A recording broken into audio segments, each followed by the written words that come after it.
24 दिसंबर 1999 Christmas की छुट्टियों का मौसम और काठमांडू से दिल्ली आ रही एक फ्लाइट जिसे बस 2 घंटे में अपने परिवारों से मिलने पहुंच जाना था।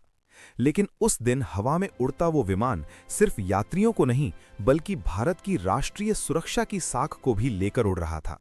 और किसी को अंदाजा नहीं था कि अगले कुछ घंटों में एक फैसला या यूं कहें एक देरी इतिहास बन जाएगी।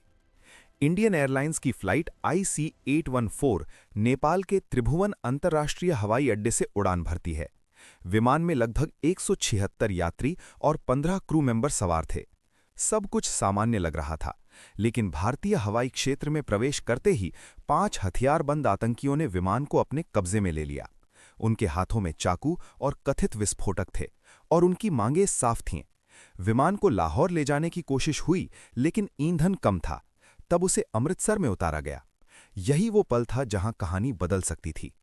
अमृतसर एयरपोर्ट, रनवे पर खड़ा हाईजैक हुआ विमान, अंदर डरे हुए यात्री, बाहर भारतीय सुरक्षा एजेंसियां हरकत में। दिल्ली में कैबिनेट कमेटी ऑन सिक्योरिटी की मीटिंग्स शुरू हो चुकी थीं। उसी दौरान नेशनल सिक्योरिटी गार्ड को अलर्ट पर रखा गया। ब्लैक कैट कमांडो तैयार थे। अगर आदेश मिलता तो ऑपरेशन शुरू हो सकता था। योजना ये थी कि विमान के टायरों को पंक्चर कर दिया जाए ताकि वो उड़ान न भर सके। समय बहुत कम था, हर मिनट की कीमत थी, लेकिन दिल्ली और अमृतसर के बीच समन्वय में देरी हुई। स्थानीय अधिकारियों को स्पष्ट आदेश देर से मिले। ईंधन टैंकर रनवे पर लाया गया, पर उसे जानबूझकर धीमी गति से चलाया गया ताकि समय खरीदा जा सके। पर आतंकियों को शक हो गया। विमान के अंदर तनाव बढ़ रहा था।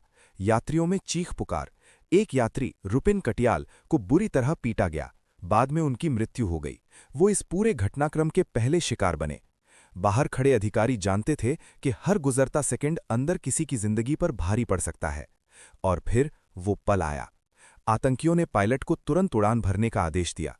टायर पंक्चर नहीं हुए थे, कोई कमांडो कार्रवाई नहीं हुई थी, रनवे साफ था और विमान अमृतसर से उड़ गया।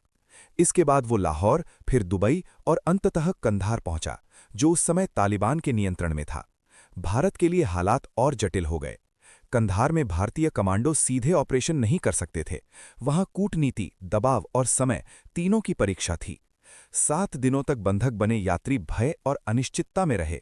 भारत सरकार पर भारी दबाव था। परिवार सड़कों पर थे। मीडिया लगातार सवाल पूछ रहा था। आखिरकार भारत को 3 कुख्यात आतंकवादियों मौलाना मसूद अजहर, उमर शेख और मुश्ताक जरगर को रिहा करना पड़ा।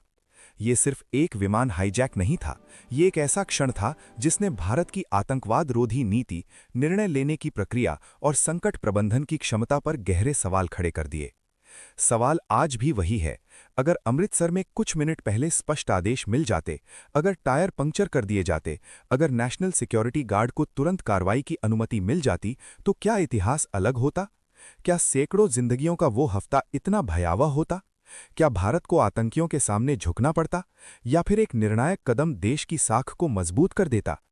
24 दिसंबर 1999 सिर्फ एक तारीख नहीं है, वो एक आईना है जो हमें दिखाता है कि संकट की घड़ी में लिया गया हर फैसला या हर देरी आने वाली पीढ़ियों तक असर छोड़ती है। कभी-कभी इतिहास गोलियों से नहीं बदलता, वो कुछ मिनट की चुप्पी से बदल जाता है।